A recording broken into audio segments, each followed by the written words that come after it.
don't get rid of comfortable clothes just because they're old. Yet clothes are not like wine. They are not meant to be stashed in the corner of a dark closet for years. They were there for a reason. Oh, let's hear it. Because I knew if you found them, this would happen. Here it is. My old high school yearbook. The Agrarian. I haven't looked through this for ages.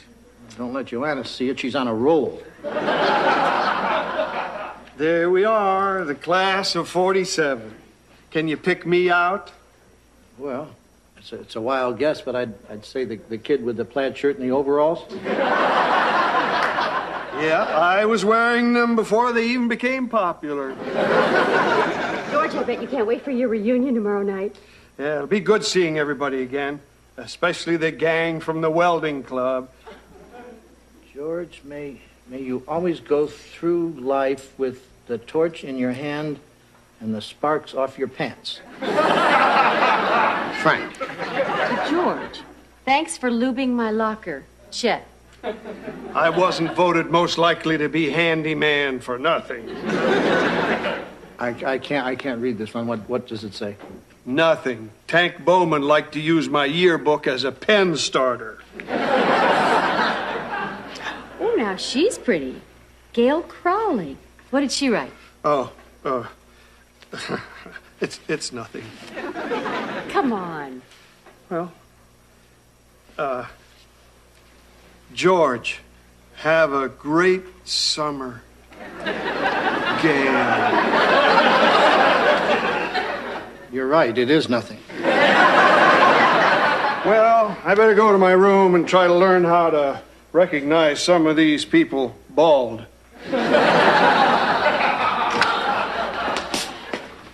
Hey, cardigan guy, pull over gal. Seen my cashmere cutie? Oh, Michael, you're here.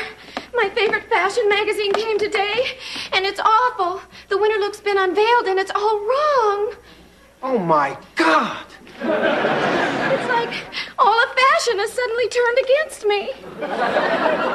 What were those French guys thinking? This is the worst thing that's ever happened.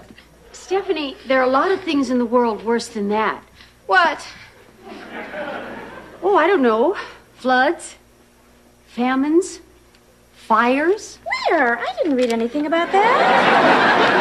And I get this every month. Come on, my pretty and pink cheeks gal. We'll take this page by page. There must be something we can salvage from this fashion freeze. Maybe you're right, Michael. After all, we survived khaki. Damn it. Haven't they suffered enough?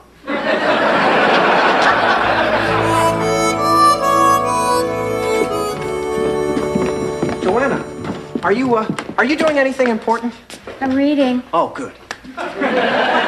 Joanna, this new winter look has thrown Steph for a loop. I mean, for the first time in her life, she's uncertain of how she looks in an outfit. I told her she looks great, but she thinks I'm just saying that, which I sort of am. What do you want from me, Michael? She's ready, Steph! All we want is your honest opinion. Should Steph wear this outfit, or is it catching the next train to Ragsville?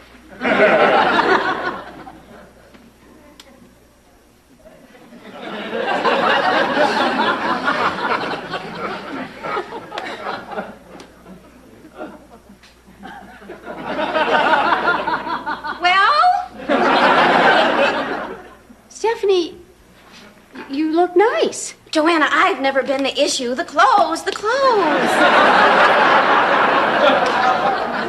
They look, different, but in a nice way. Stephanie, not everybody is as fashion conscious as you are. I mean, there's a good chance that people won't even notice what you're wearing. I'll just go read in my room. Oh, Michael, Joanna doesn't even like it, and she'll wear anything. Michael, what are we going to do? I can't wear the new winter fashions because they look ugly, but if I don't wear them, everybody who sees these magazines will know that I'm out of style. Don't worry, Steph. I'll think of something. Many animals hibernate during the winter. Something else.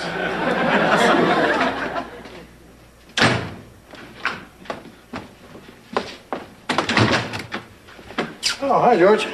Hi, Dick.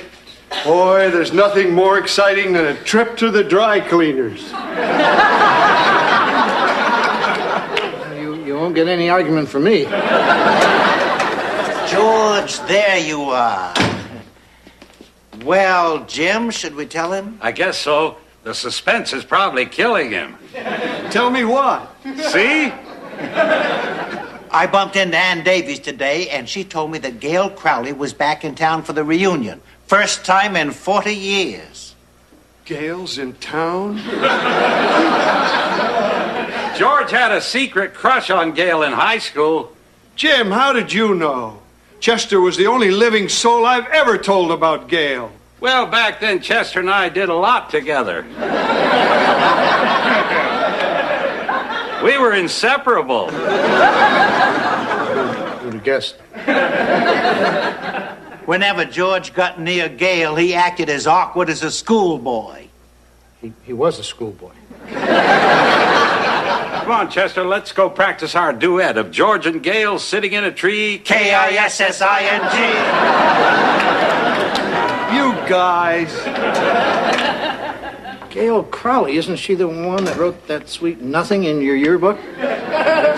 Sometimes I thought about her so much it was hard to keep my mind on my work. Once I stripped a hinge screw thinking about her. Then it wasn't just puppy love. And the worst part is I never told Gayle how I felt. I almost did graduation day. I just started to talk to her when Les Darby cut in front of me. Next thing you know, they're married.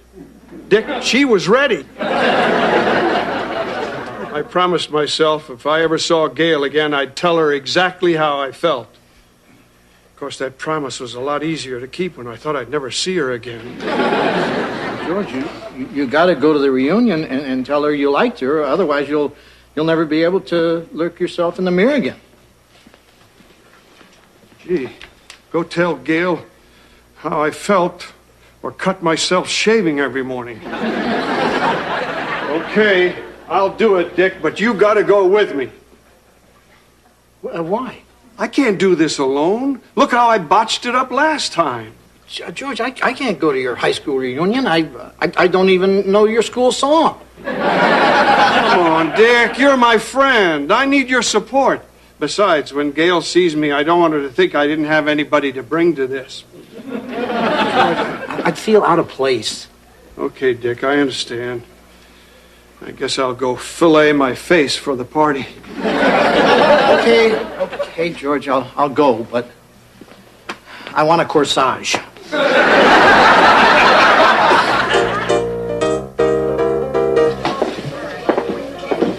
Boy, look at the old gym. It sure takes you back. Right over there is where I jammed my finger playing medicine ball. And right there is where Duke Powell yanked my shorts below my knees. Those were the good old days. Look, there's Duke now.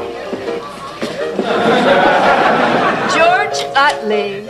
Clara Whitscomer. Here, put on your name tag. Isn't it a terrific turnout? It's so good to see all our wonderful and dear friends again.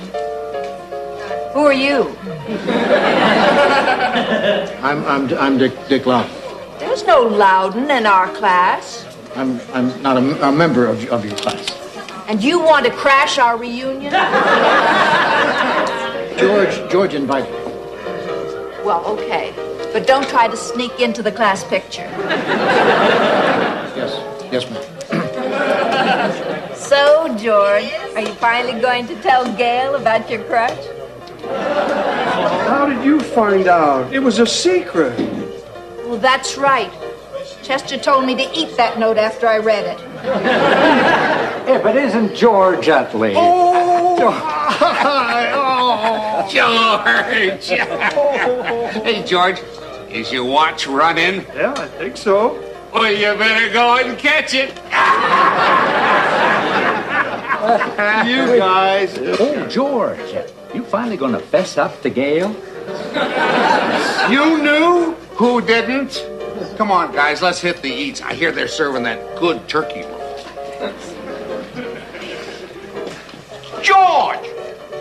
George! Oh, good to see you! Oh, hardly seems like 40 years since high school. 40 years. Look at you in that sport coat. We want you to look nice for Gayle. You too? Dick, what are you doing here? Looks like he's crashing the party. I'm not crashing. Chester, when I told you about Gayle, it was supposed to be a secret. I'm sorry, George, but I guess when I was younger, I had some trouble keeping things to myself. Yeah, he was a blabbermouth. I was standing right next to him when he told the entire school. Oh, no, then Gayle knew? Don't be silly. Nobody'd tell her.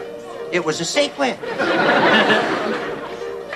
Dick, there she is. It's Gayle. Look at her. She looks 18 years old, doesn't she, Dick? Sort of. Well, George, did you hear? Gayle's single again. She is? Ann Davies just told me. Les passed away about 10 years ago. Oh. Well, Dick, seems we have an extra name tag. You want to wear it? No. Still into the thrill of crashing, huh? Well, I got to make the rounds. As class president, one of my responsibilities is to see that no one smokes in the boys' room. Dick, maybe telling Gayle I like her isn't such a good idea. I mean, she's widowed. I don't want to look like I'm on the prowl. George, she came here to see old school chums, and you qualified. Go over and talk to her. That's it, Dick? That's the support I get? Better, Dick.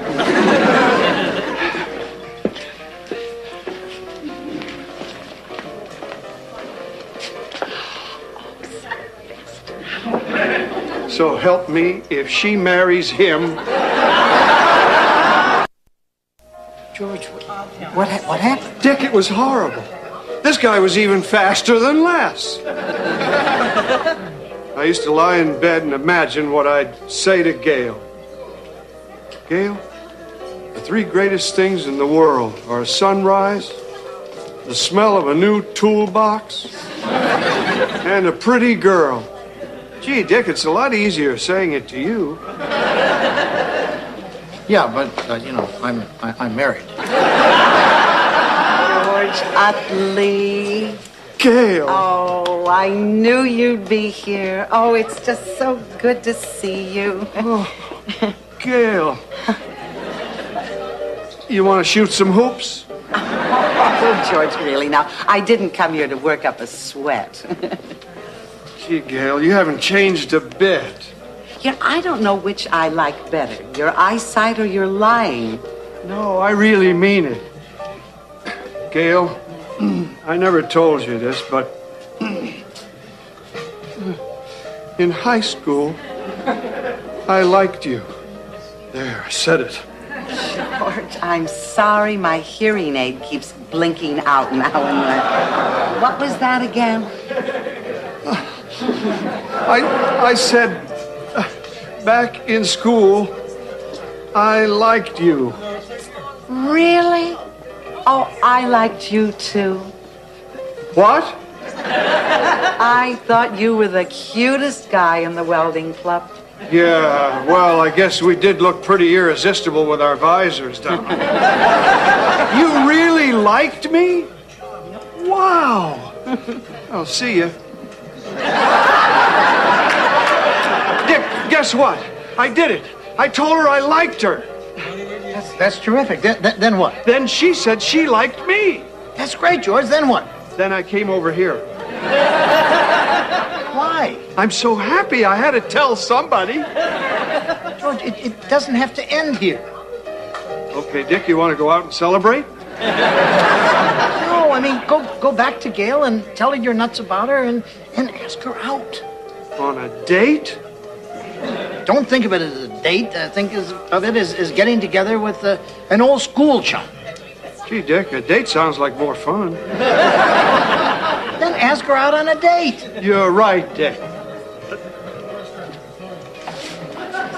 Okay, everybody, let's all line up for the class picture. Well, I will. Where do you want us to start?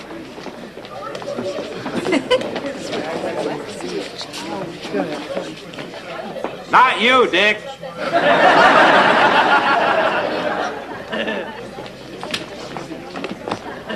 So, Gail, I was thinking maybe we could go out tomorrow night and start what we should have started 40 years ago. Oh, George, I'm sorry. If you had only asked me back then, I would have said yes. But, well, I think now it's just too late for me to start anything. I'm sorry. Smile.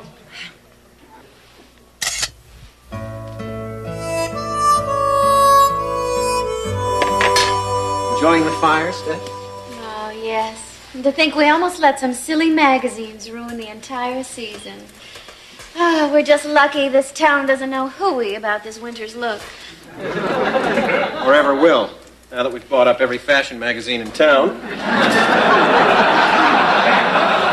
All we have to do is not leave this zip code until the spring fashions bloom.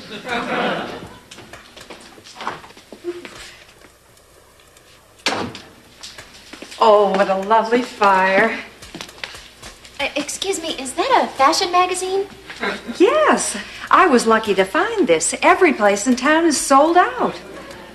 I'll pay you for that, Michael. Name your price. 10, 15, 20, 22. It only costs $3. Sold. Thank you. Go ahead, Steph. Make your fashion statement. Oh, this is so romantic. But, Michael, these magazines won't last all night. Deep pout those lips. What say we go up to your room and bring down that purple piggy dress? Dollars to donuts. It's flammable.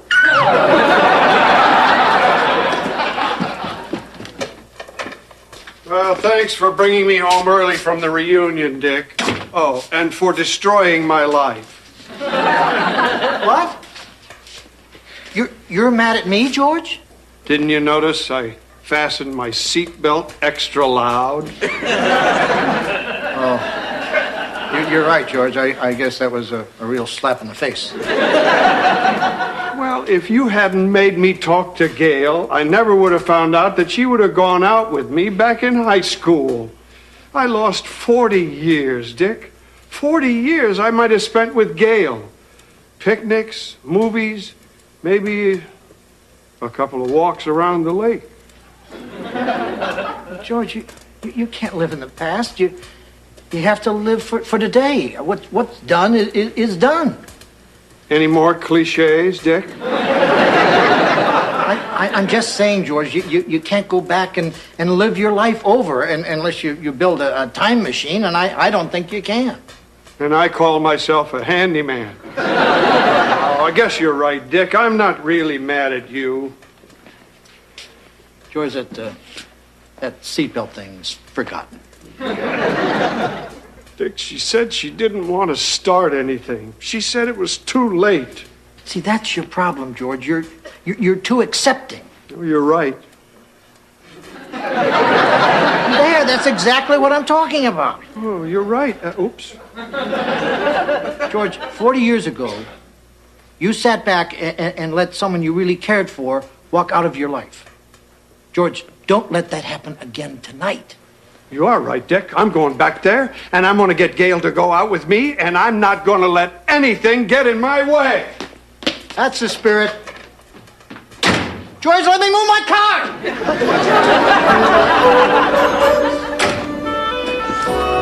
Chester, have you seen Gail?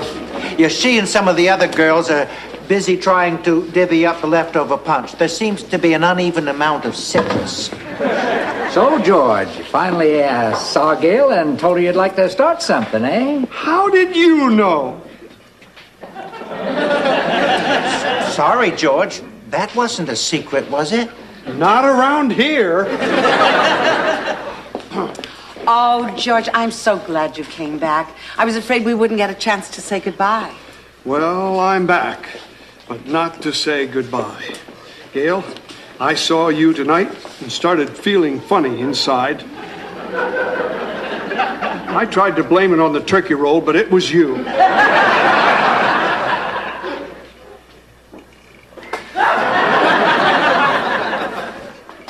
How about we grab a cup of coffee at the Tree Tap Diner? Oh, George, I'm sorry. I'd like to. I really would, but I have to catch the early bus tomorrow.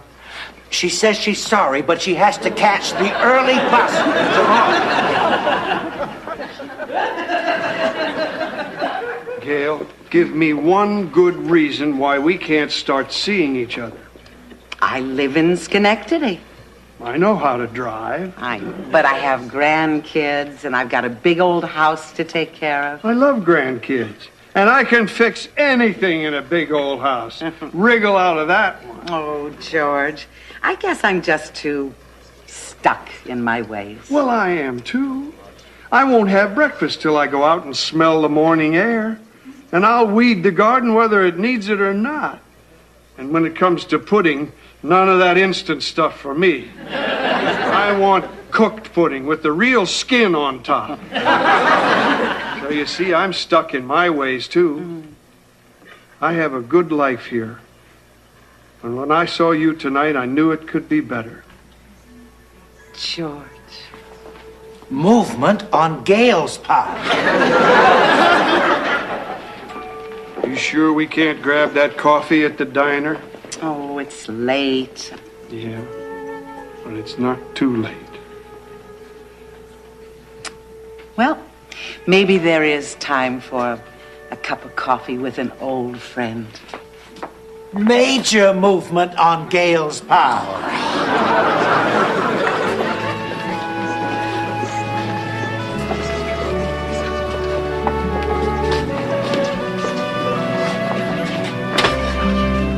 What comes next is private.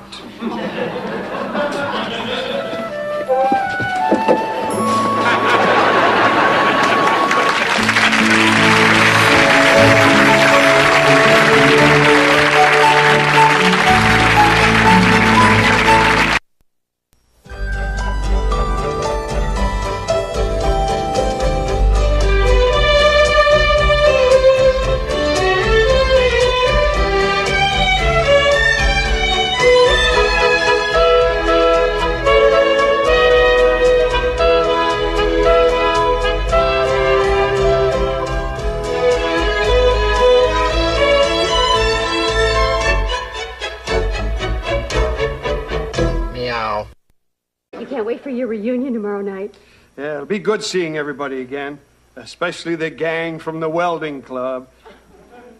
George, may you always go through life with the torch in your hand and the sparks off your pants.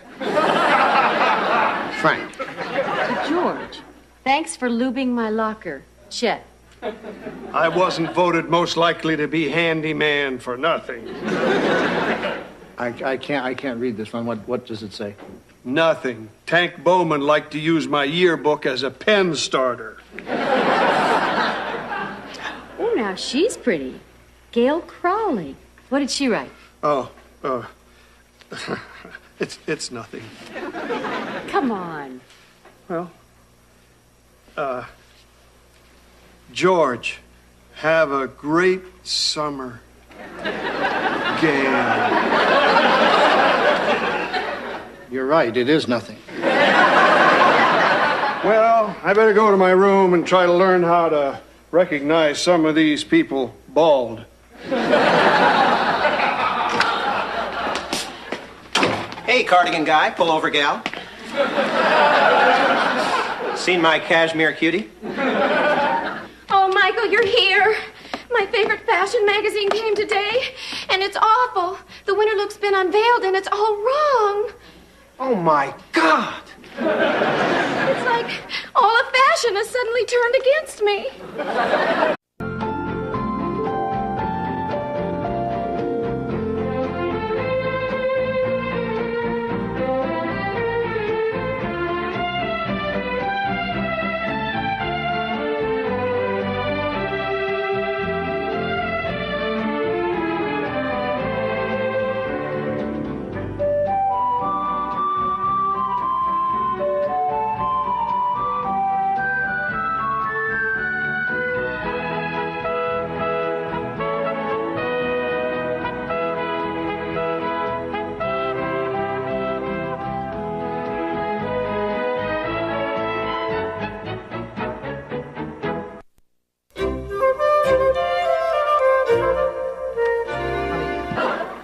What were those French guys thinking? This is the worst thing that's ever happened.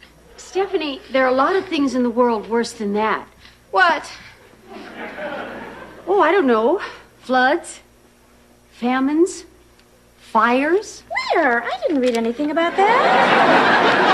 And I get this every month. Come on, my pretty and pink cheeks gal. We'll take this page by page. There must be something we can salvage from this fashion freeze. Maybe you're right, Michael. After all, we survived khaki. Damn it. Haven't they suffered enough?